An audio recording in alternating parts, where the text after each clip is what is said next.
Hello everyone, welcome back to my channel Shreyas lifestyle nursing. আশা করি তোমরা ভালো আছো। তো কিছুদিন আগে স্টাফ নার্স গ্রেড টুতে কীভাবে পোস্টগুলো ডিভাইডেড থাকে এই নিয়ে একটা ভিডিও আপডেট দিয়েছিলাম তোমাদের, এবং সেখানে আমি অনেক কমেন্ট পেয়েছি তোমাদের এই বিষয়ে যে স্টাফ নার্স গ্রেড টুতে যখন জয়েন করানো হয় তখন সেই প্রসেসটা কী। তো সেই নিয়ে দেখছি তোমাদের অনেকের অনেক কোয়ারি রয়েছে, তাই ভাবলাম তোমাদেরকে সেপারেট একটা ভিডিও করে যখন স্টাফ নার্স গ্রেড টুতে স্টাফ নার্স নিযুক্ত করা হয় তখন কিভাবে জয়নিং প্রসেসটা হয় সেইটা তোমাদের বলবো। আর আরও একটা ইনফরমেশান তোমাদেরকে দেব যে ফার্স্ট এএনএম বা হেলথ অ্যাসিস্ট্যান্ট ফিমেল হিসেবে যখন জয়নিং প্রসেস হয় তখন কিভাবে জয়েন করানো হয় সমস্তটাই কিন্তু আজকের ভিডিওতে তোমাদের বলবো। তো আশা করি তোমাদের জয়নিং নিয়ে যার যা ডাউট রয়েছে সমস্তটাই আমি ক্লিয়ার করতে পারবো। তো তাই বলবো ভিডিওটা স্কিপ না করে কিন্তু পুরোটা দেখবে। আশা করি তোমাদের যা যা কোয়ারি রয়েছে সমস্তটা কিন্তু ক্লিয়ার হয়ে যাবে। তো চলো শুরু করি। তো এখনও পর্যন্ত যে প্রসেসটা চালু রয়েছে স্টাফ নার্স গ্রেড টুর জন্য সেইটাই কিন্তু তোমাদের সাথে আজকে শেয়ার করব। তো সেইটাই তোমাদেরকে কিন্তু বলবো।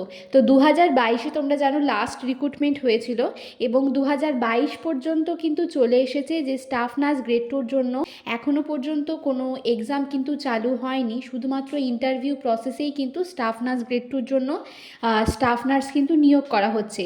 তো বর্তমানে যতদিন না কোনো নতুন রিক্রুটমেন্টের নোটিশ বেরোচ্ছে ততদিন কিন্তু আমি তোমাদের একদম কারেক্ট ইনফরমেশান দিতে পারছি না যে ভবিষ্যতে কিন্তু কিভাবে স্টাফ নার্স কিন্তু নিযুক্ত করা হবে। কিন্তু যতদূর জানা যাচ্ছে বা শোনা যাচ্ছে বা আমাদের যেটা মনে হয় যে এই ইয়ারে যদি রিক্রুটমেন্ট বেরোয়, মানে এই ইয়ার বলতে 2024 তো একদম শেষ হতে চললো, 2025-এ যদি রিক্রুটমেন্ট বেরোয় তাহলে কিন্তু ইন্টারভিউর মাধ্যমে কিন্তু স্টাফ নার্সটা নিযুক্ত হতে পারে এবং ইন্টারভিউর মাধ্যমেই কিন্তু নিয়োগ করা হতে পারে এবং তার পরবর্তীকালে যখন নিয়োগ হবে সেক্ষেত্রে হয়তো এন্ট্রান্স আবার চালু হবে। মানে যে ব্যাচটা এন্ট্রান্স দিয়ে ঢুকেছিল তাদেরকে হয়তো এন্ট্রান্স দিয়ে জবটা পেতে হতে পারে, মানে এরকমই আমরা শুনছি।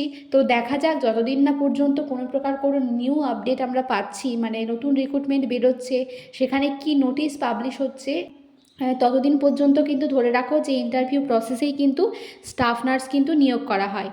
তো ইন্টারভিউ প্রসেস আর সেখানে হচ্ছে মাধ্যমিক উচ্চ মাধ্যমিকের নাম্বার, তারপর তোমার জিএনএম যে first year second year third ইয়ারের যে পার্সেন্টেজ অফ নাম্বার রয়েছে সমস্তটা ক্যালকুলেট করা হয়, তার সঙ্গে ইন্টারভিউর মার্কস থাকে। তো সমস্তটা নিয়ে কিন্তু তারপর হচ্ছে প্যানেল লিস্ট তৈরি করা হয় এবং তারপরে কিন্তু জয়েন করানো হয় স্টাফ নার্স গ্রেড টুর জন্য। এখনও পর্যন্ত কিন্তু নতুন কোনো স্টাফ নার্স গ্রেড টুর নোটিশ না বেরোলে কিন্তু সঠিক বলা যাচ্ছে না যে ভবিষ্যতে কিন্তু কিভাবে রিক্রুটমেন্টটা হতে পারে। দেখো ইন্টারভিউ প্রসেসেও কিন্তু হতে পারে, আবার এক্সামও হতে পারে। তো যখনই কোনো নতুন রিক্রুটমেন্টের নোটিশ বেরোবে তোমরা যারা যারা আমার চ্যানেলের সঙ্গে যুক্ত রয়েছো আমি কিন্তু তোমাদেরকে অবশ্যই সেই আপডেটটা জানিয়ে দেব। তো আশা করি স্টাফ নার্স গ্রেড টুতে তোমাদের কিভাবে নিয়োগ হয় এই নিয়ে আমার কমেন্ট বক্সে আমি দেখেছি প্রচুর কমেন্ট ছিল, তো তাই ভাবলাম তোমাদেরকে জানিয়ে দিই। তো আশা করি আমি ডাউটগুলো তোমাদের ক্লিয়ার করতে পেরেছি। তো আরও একটা কথা বলি, তো এই ভিডিওর নিচে হয়তো তোমরা অনেকেই জিজ্ঞেস করবে দিদি স্টাফ নার্স গ্রেড টুতে জয়নিং প্রসেস আমরা জানলাম, তো এএনএমদের কীভাবে জয়নিং প্রসেস হয় সেটাও তুমি বলে দাও। তো দেখো এএনএম পাওয়ার জন্য এখন যেহেতু এন্ট্রান্স চালু হয়েছে, তো এই জিএনএম এএনএম এন্ট্রান্স পরীক্ষা দেওয়ার পর তোমরা যখন এএনএম কোর্সটায় ভর্তি হবে 2 বছর এএনএম করার পরে তোমাদের কিন্তু আর কোনো প্রকার কোনো ইন্টারভিউ বলো এক্সাম বলো কিচ্ছু হয় না। ফার্স্ট এএনএম বা হচ্ছে হেলথ অ্যাসিস্ট্যান্ট ফিমেলের জন্য কিন্তু 2 বছর ট্রেনিং করার পরে তোমাদের যখন রেজাল্ট পাবলিশ হয়ে যায়, রেজাল্ট পাবলিশের কিছুদিন পর মোটামুটি ধরে রাখো 2 থেকে 3 মাস, আর খুব যদি বেশি হয় তাহলে উইদিন 6 মান্থের মধ্যেই কিন্তু হচ্ছে যে স্বাস্থ্য ভবন থেকে কিন্তু একটা নোটিশ পাবলিশ করা হয় এবং সেই নোটিশে কিন্তু তোমাদের যারা যারা এএনএম ট্রেনিং করেছো যে যে এনটিএস থেকে করেছো সেই এনটিএসের হচ্ছে যে প্রত্যেকটা স্টুডেন্টের নাম, তার সঙ্গে তার জয়নিং হচ্ছে কোন ডিস্ট্রিক্টে হয়েছে সমস্তটাই কিন্তু সেখানে লেখা থাকে এবং তারপর কিন্তু তাকে গিয়ে সেই ডিস্ট্রিক্টের সিএমওইচ অফিসে গিয়ে কিন্তু তাকে জয়েন হতে হয়। এইটাই কিন্তু এএনএমের জয়নিং প্রসেস। তাদের জন্য কিন্তু এখনও পর্যন্ত কোনো প্রকার কোনো এক্সাম বলো বা ইন্টারভিউ কিন্তু চালু হয়নি। আর কেন হয়নি সেটাও তোমরা জানো যে এএনএমের জন্য যে এত প্রাইভেট ইনস্টিটিউশন নেই, এএনএম কোনো অন্য স্টেটে গিয়েও করা যায় না, এএনএম শুধুমাত্র আমাদের ওয়েস্ট বেঙ্গলের গভর্নমেন্ট ইনস্টিটিউশন থেকেই করানো হয়। এবং এএনএম যখন স্টুডেন্টদেরকে নেওয়া হয় তার আগে কিন্তু কতগুলো সাব সেন্টারে কতজন আমাদের ফার্স্ট এএনএম লাগবে সেইভাবেই কিন্তু ভ্যাকেন্সি বার করা হয় এবং তারপর কিন্তু এএনএমদেরকে কিন্তু ট্রেনিং দেওয়ানো হয়। তো সেই জন্যই কিন্তু যতজন বেরোয় ততজনই কিন্তু গভর্নমেন্ট জব পেয়ে যায়, যেহেতু মোটামুটি প্রতি বছরে ধরো ওই 700 800 কোনো বছর বছর, বেশি হলে হয়তো 1000, এরকম ক্যান্ডিডেটদেরই কিন্তু নেওয়া হয়। কিন্তু জিএনএমের সিচুয়েশান যেহেতু একদমই অন্য, প্রাইভেট প্রচুর প্রচুর ইনস্টিটিউশন রয়েছে, তারপরে রয়েছে অন্য স্টেট, আর তার পাশাপাশি গভর্নমেন্ট ইনস্টিটিউশনের স্টুডেন্টরা তো রয়েছেই। তো এর জন্যই কিন্তু জিএনএমের এই অবস্থা যে জিএনএম পাশ করার পরেও কিন্তু বসে থাকতে হচ্ছে। কিন্তু এনএমের যেহেতু কোনো প্রাইভেট ইনস্টিটিউশন হয় না, শুধুমাত্র গভর্নমেন্ট থেকেই পড়ানো হয়, তো এইদিকে একটা প্লাস পয়েন্ট যে যারা এনএম করবে তাদের কিন্তু একদম কনফার্ম গভর্নমেন্ট জব তারা কিন্তু পাবেই।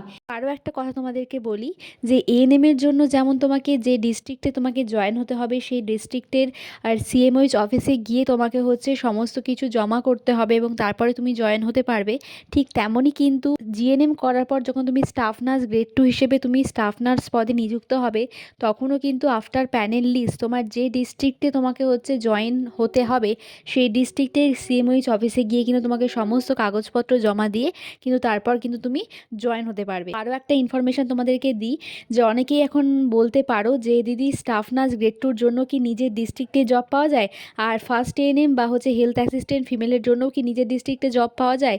তো এটা একটা তোমাদেরকে বলি যে নিজের ডিস্ট্রিক্টে জব যে একদম শিওর পাবে এটা কিন্তু বলা যাচ্ছে না। যদি নিজের ডিস্ট্রিক্টে ভ্যাকেন্সি থাকে তাহলে তুমি অবশ্যই জব পাবে, কিন্তু যদি নিজের ডিস্ট্রিক্টে ভ্যাকেন্সি না থাকে, মানে ধরো একটা ডিস্ট্রিক্টে ধরো ভ্যাকেন্সি আছে স্টাফ নার্সের জন্য বলছি, ধরো একটা হসপিটালে ভ্যাকেন্সি আছে 5টা, তো যাদের হচ্ছে ভালো রেজাল্ট তারা যদি 5 জন আগে পেয়ে যায় এবং তুমি সেই ডিস্ট্রিক্টের হয়ে হয়তো তোমার রেজাল্টটা একটু কম, তাহলে কিন্তু তোমাকে অন্য ডিস্ট্রিক্টে পোস্টিং দেওয়া হবে। এএনএমের জন্যও কিন্তু তাই, এএনএমের জন্য ধরো তোমার ডিস্ট্রিক্টে অনেকজন হয়ে গেছে, 10 জন ক্যান্ডিডেট হয়ে গেছে এবং ভ্যাকেন্সি হচ্ছে মাত্র 5টা, তো যাদের রেজাল্ট আগে ভালো তারাই কিন্তু আগে চান্স পাবে এবং তারপর বাকি যে 5 জন রয়েছে তারা হয়তো পাশের কোনো ডিস্ট্রিক্টে চান্স পেলো। তো জয়নিং প্রসেস কিন্তু এইটাই। তুমি যে ভেবো না যে তুমি ট্রেনিং দূরে করছো বলে জব যে নিজের ডিস্ট্রিক্টে পাবে, এটা কিন্তু হতেও পারে আবার কিন্তু নাও হতে পারে।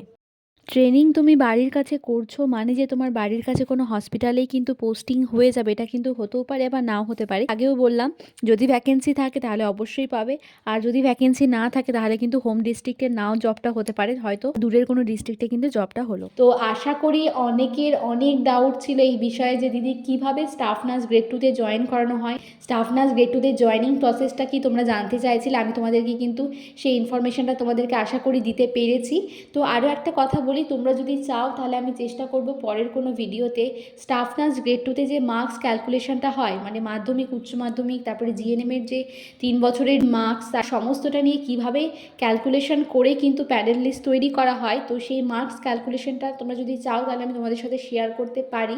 তোমরা যদি চাও তাহলে আমাকে কমেন্ট বক্সে তোমরা হচ্ছে কমেন্ট করবে যে তোমরা সেই ভিডিওটা চাও কিনা, তাহলে আমি চেষ্টা করব সেই ভিডিওটা তোমাদের জন্য কিন্তু আপডেট দেওয়ার। তো আশা করি আজকে তোমাদেরকে আমি যা যা ইনফরমেশান দিলাম সেটা কিন্তু তোমাদের অনেকটা হেল্প করবে, আর যার যা যা কোয়ারি ছিল এই সম্পর্কে আশা করি আমি ক্লিয়ার করতে পেরেছি। তো ভিডিওটা তোমাদের যারা বন্ধু বান্ধবী যারা অলরেডি পাস আউট হয়ে গিয়েছে বা যারা করছে তাদের মধ্যে পারলে প্রচুর প্রচুর শেয়ার করে দিও, বোথ যারা এই জেএনএম করছে এনএম করছে সকলের মধ্যেই শেয়ার করে দিও, যাতে তাদের কোনো যদি ডাউট থাকে তারাও ক্লিয়ার করে নিতে পারে।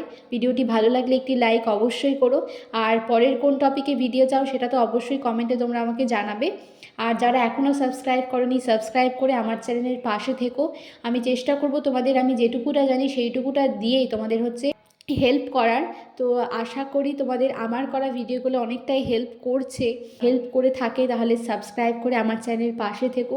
সবাই সুস্থ থেকো, সাবধানে থেকো, ভালো থেকো। খুব শীঘ্রই দেখা হবে তোমাদের সাথে পরের কোনো ভিডিওতে।